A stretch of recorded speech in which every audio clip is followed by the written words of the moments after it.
Good morning सेवा साथीहरू आएपछि सन्चै हुनुहुन्छ होला। म नि सन्चै छु है साथीहरू। अनि म चाहिँ यहाँ आज सन्डे हेल्थ पोस्ट आएको त साथीहरू। आइतबार त बन्द हुँदो रहेछ होइन, थाहै भएन। यस्तो सास फुलाइ यस्तो चरक्क घाममा आएको त झन् ताला पो लगाइरहेको रहेछ साथीहरू, थाहै थिएन। आइतबार हेल्थ पोस्ट पनि बन्द हुन्छ भनेर अनि आउन मात्र भयो। यत्रो उकालो यहाँ जङ्गल छेउमा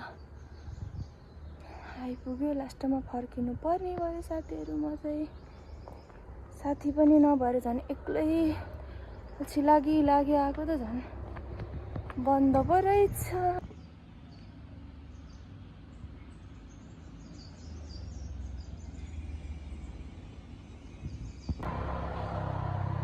देख्न सक्नुहुन्छ यस्तो घाम चर्के अब यहाँ बसेर केही फाइदा छैन साथीहरू। अब घर लाग्नु पर्यो, बन्द रहेछ।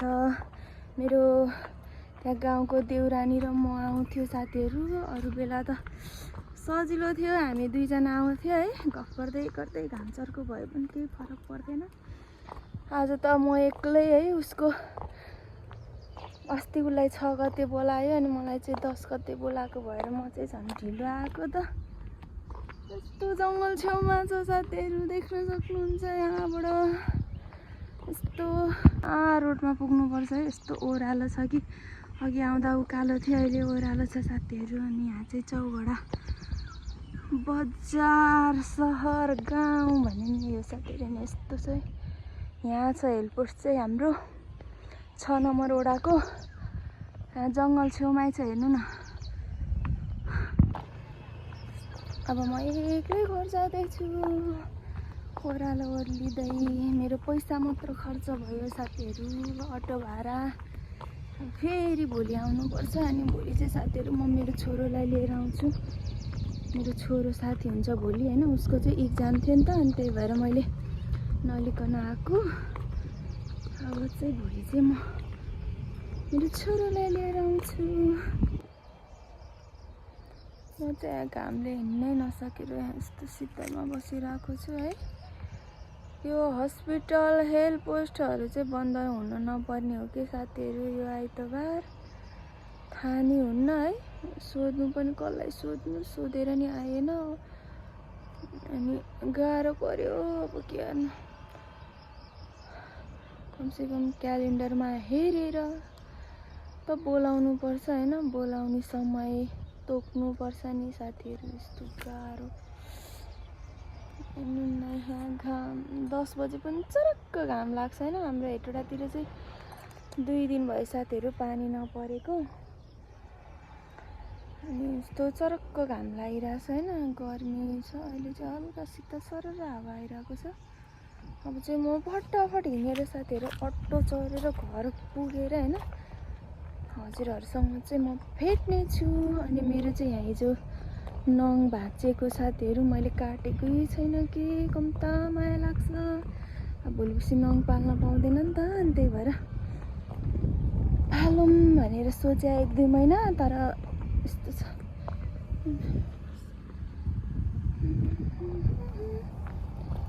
उसको माया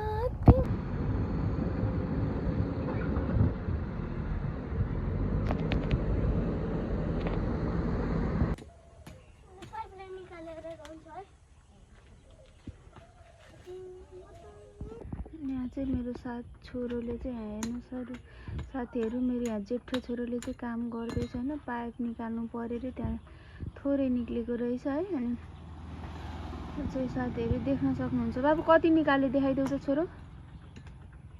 हेर्नु न त्यहाँ यति निक्लेको थियो। त्यहाँ झन् पोलेर झन् लड्छ भनेर नदेख्ने गराएको, उसले त पुरा देखेर हेर्नु नि निकाल्दैछ साथीहरू। मेहनतिलो छ मेरो छोरो। कति लामो छ साथीहरू। पाइप चाहिँ निकालेपछि हजुरहरूलाई देखाउँछु है। मेरो छोरोले मेहनत गर्दैछ।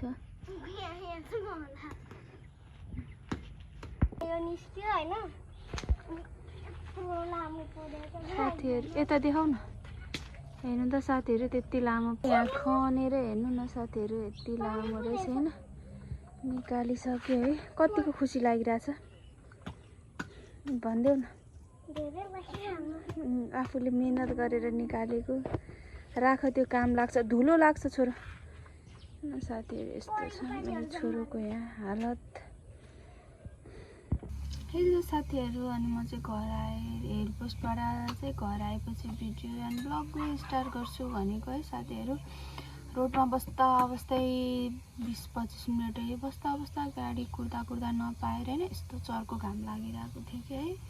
अनि मेरो त यस्तो दुखेर अनि मैले त्यसपछि भिडियो पनि बनाएन है। आएर सुतेँ साथीहरू। अहिले चाहिँ बेलुकाको 5 बजिसक्यो है, 5 होइन 6 नै बज्न लागिसक्यो साथीहरू। अनि अब चाहिँ म खाना पकाउनको लागि भए पनि होइन सकि नसकि भए पनि काम त गर्नै पर्यो साथीहरू, मान त खानै पर्यो होइन। अनि साथीहरू होइन प्रेग्नेन्सीको बेलामा चाहिँ औषधिहरू केही खान पनि मिल्दैन नि त। अनि यस्तो टाउको दुखेर कति गाह्रो भइरहेछ होइन। अब चाहिँ साथीहरू फाइनली म चाहिँ यहाँ देख्न सक्नुहुन्छ झन्डु बाम। यसले पनि साथीहरू टाउको दुखेको चाहिँ कम गर्ने रहेछ होइन। मैले चाहिँ टाउको दुखेको बेलामा यही नै लगाउँछ कि होइन। अनि अब साथीहरू के गर्नु, गाह्रो छ। यही लगाउँदै बस्दै अब कपालभित्र लगाउँ भने छोड्दैन, यस्तो बाहिर लगाउनु पर्छ होइन साथीहरू। के गर्नु, आमा बन्न यति सजिलै कहाँ पाइन्छ र। अनि हजुरहरूलाई चाहिँ मेरो भिडियो कस्तो लाग्छ साथीहरू कमेन्ट पनि गर्न नभुल्नु होला होइन, सक्दो होइन। अनि अहिले चाहिँ होइन साथीहरू छोड्छ नि त। अनि अर्को कुरा चाहिँ के भन्न गइरहेको छु भने हजुरहरू मेरो भिडियो एन्ड ब्लग चाहिँ हेरेपछि साथीहरू लाइक पनि गर्न नभुल्नु होला होइन।